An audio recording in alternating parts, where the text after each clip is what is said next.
ვიცი რომ სიახლე გაქვთ თქვენ საქმესთან დაკავშირებით, პირველ რიგში დავიწყოთ საუბარი ამით. მოგესალმებით პირველ რიგში, მადლობა მოწვევისთვის. ხო, ჩემს საქმეს რაც შეეხება, ხვალ მოგვს სასამართლო 11 საათზე მოსამართლე ზვიად საკავასთან და მე დავებიან იმას, რომ პარლამენტის წინ 17 დეკემბერს ვიდექი ტროტუარზე და თურმე ამით ვუქმნიდი იქ ყოფდა იქ მოსიარული ადამიანებს გადაადგილებას და ვუქმნიდი დაბრკოლებას. ნუ ეს ძალიან აბსურდული არის პირადად ჩემთვის და სრულიად არ ვთვლი ამას სამართლებრივად და დანაშაულად, იმიტომ რომ პირველ რიგში იმას ვიტყვი და რაც გავიგე ეს ამბავი იმის შემდეგ ამას ვიმეორებ და ყოველთვის გავიმეორებ, რომ პირველ რიგში მე არ გამიგია გაფრთხილება. თუ მე რამეს ვაშავებ და თუ იქ მდგომი ხალხი ვაშავებთ რამეს და ვარღვევთ კანონს, უნდა გაგვეფრთხილოს პოლიციამ, ხო? მაგისი ვალდებულება აქვს პოლიციას ზოგადად, რომ გაგვეფრთხილოს. უნდა გაგვეფრთხილოს, რომ გადავიდეთ ტროტუარიდან. ეს არის პირველი. მე გაფრთხილება არ გამიგია. მე არ გავუფრთხილებ ვარ არავის, რომ გადავსულიყავი.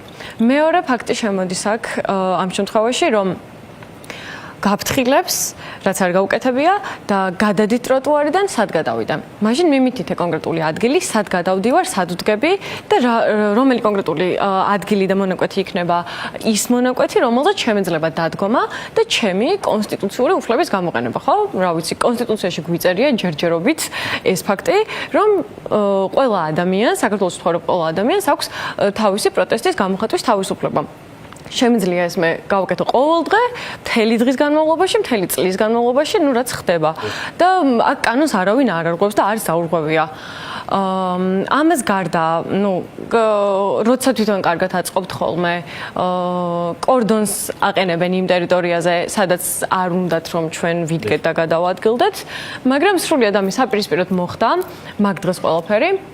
17 დეკემბერს უბრალოდ მე რა დროსაც მივედი პარლამენტთან უბრალოდ გაიყვანეს მანქანა, ის დიდი რაღაც დაჭერის მანქანა რომ ვთქვათ ხოლმე, გაიყვანეს და გაგვეცალნენ. ეს იყო და ეს და ჩვენ დავჭრით სრულიად მარტო. და რასაც ყოველდღე ვაკეთებთ ხოლმე, გავაგრძელეთ ის. 10-მდე ადამიანის შემთხვევა დაახლოებით უკვე ვიცით, რომ ისინი დაიბარეს სასამართლოში. რა მოლოდინი გაქვთ 15 დღემდე პატიმრობა შეიძლება იყოს ეთქვარი სასჯელი რეჟიმის მხრიდან. დიახ, ამათგან არაფერი არ არის გასაკვირი და მოულოდნელი სამწუხაროდ.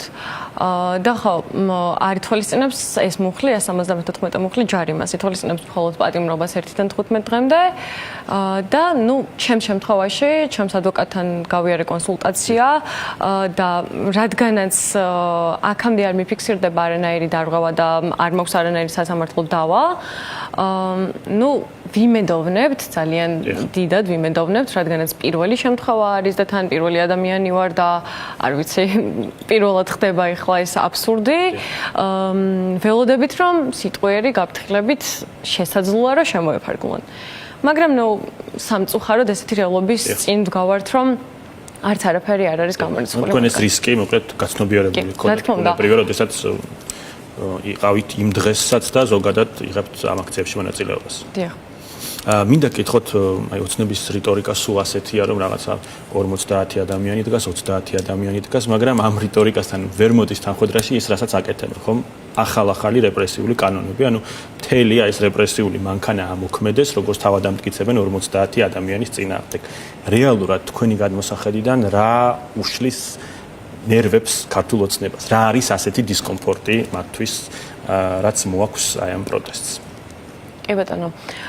ქართულ ოცნებას უშლის ნერვებს ჩვენ, როგორც ჩანს და როგორც ხედავთ ამ ყველაფერს, ყველაზე კარგად უკვე ბოლო 1 წელია. ნუ ეს პროცესები დაწყებულია ძალიან დიდი ხანია და ამით არც იწყება ყველაფერი და არც მთავრდება და არც ბოლოა და არც პირველი, რა თქმა უნდა, მაგრამ ფაქტია, რომ ხედავენ ჩვენში, ანუ ეშინიათ ასე რა ვთქვათ რა და მჯერა მე ამისი და ნუ რაც არ უნდა გამოვიდნენ და ილაპარაკონ კობახიძე იქნება ეს თუ ვინც იქნება არ აქვს მნიშვნელობა მაინც ერთი ქოლგის ქვეშ არიან და ბიზნა მართავს ყველას ერთდროულად რაც არ უნდა ილაპარაკონ რომ ნუ ჩვენ არანაირ პრობლემას არ წარმოვადგენთ და რაღაც გავართ უბრალოდ ჩვენთვის და ვართ არ არის ეგ მასე იმიტომ რომ მათ რომ ეს დამოკიდებულება არ ქონდეთ და ჩვენ რეალურად მართლა საფრთხეს არ წარმოვადგენდეთ მათთვის ესეთ კანონებს, ანუ ესეთ სასაცილოა, ანუ სასაცილო არის, მაგრამ თან სატირალია და ესეთ სასაცილო კანონებს არ შემოიღებდნენ. ანუ რას ვქვი, ტროტუარზე დგომის გამო იჭერ ადამიანს, ანუ არ ვიცი, არსად არ ხდება ეს, რუსეთში ხდება ალბათ და ეგ უნდა ზუსტადაც რომ რუსეთში წავიდეთ და რუსეთი გავხდეთ და რუსეთში ვიცხოვროთ. და რუსეთში აღარც პროტესტი აღარ არსებობს, ანუ შეიძლება ვთქვათ ეს იყოს საბოლოო გეგმა ქართული კი, რა თქმა უნდა. და ზუსტად ეს ხდება ახლა რაც დაიწყო, იმიტომ რომ მე კი ვიყავი პირველი, ვისაც დაურეკეს 17 დეკემბრის თემაზე, მაგრამ ეხლა დღის განმავლობაში გავიგეთ, რომ 11 რიცხვამდე გაიზარდა, თუ არ ვცდები, ჩემს გარდა კიდევ აქტივისტებთან დარეკვის საქმე და მე პირადად ვუკავშირებ იმას, რაც მოხდა დავუშვათ ჩარჩა 31 დეკემბერს, ყველა რომ გამოვედით და ანუ რამდენი ადამიანი ვიყავით, ყველას ძალიან კარგად ახსოვს, კადრებიც არსებობს და ანუ ეგ არ ყოფილა არანაირი მონტაჟი და იქ რაღაცა გამრავლების, როგორც ქართული ოცნება აკეთებს სამწუხაროდ. ხომ? ძალიან ბევრი ვიყავით.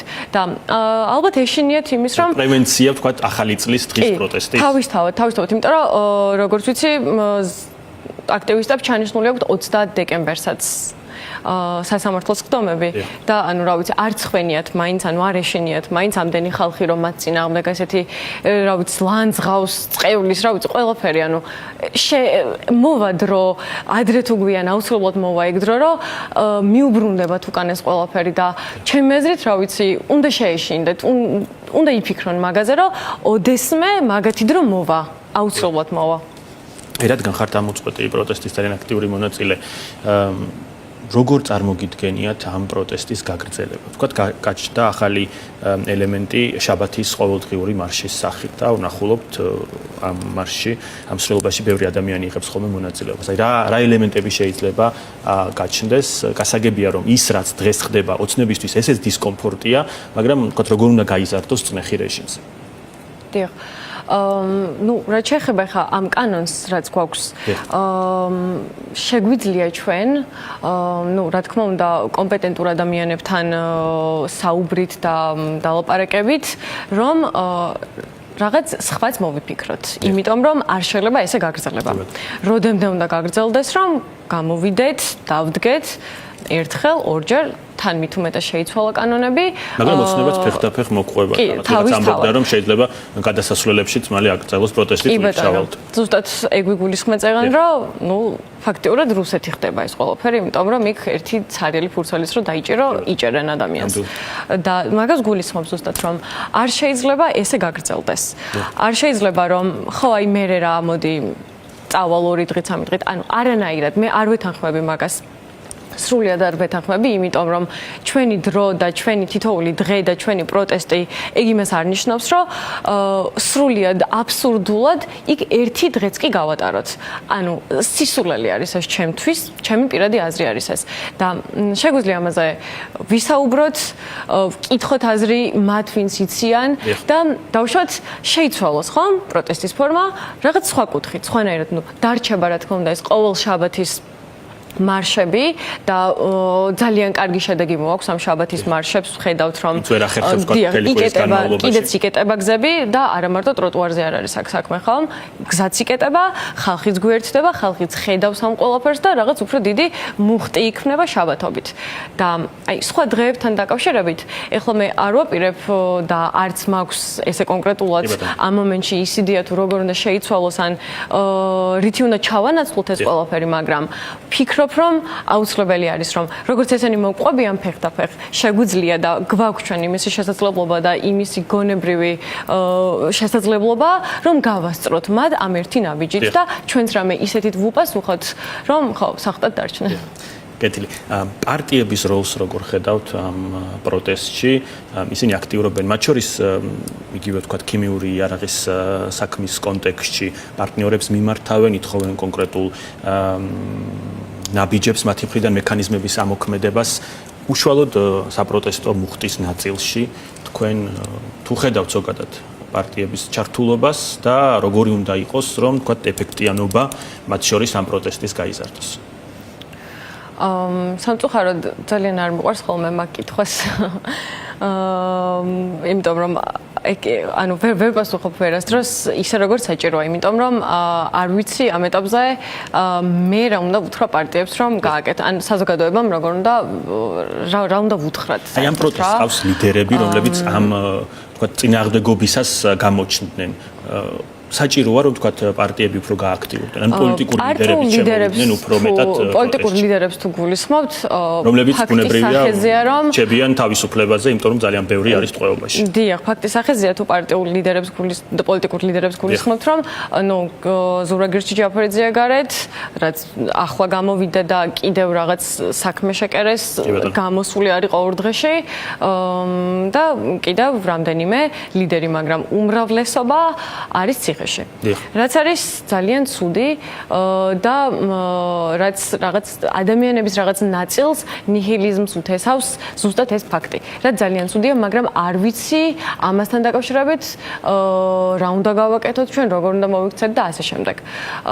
და ნუ ხო, თქვენ კითხვას რომ უპასუხო, ნუ უფრო პარტიები რა თქმა უნდა დგანან ყოველდღე რუსთაველზე, ეხმარებიან ადამიანებს და ეხლა რაც ნახე და რაც იპოსტება პარტიები უფრო ადვოკატების მხრივად ძალიან ეხმარებიან და კი ძალიან დასაფასებელია ის რომ უსასყიდლოდ სრულიად ეხმარებიან ამდენ ადამიანს და იცავენ სასამართლოებზე.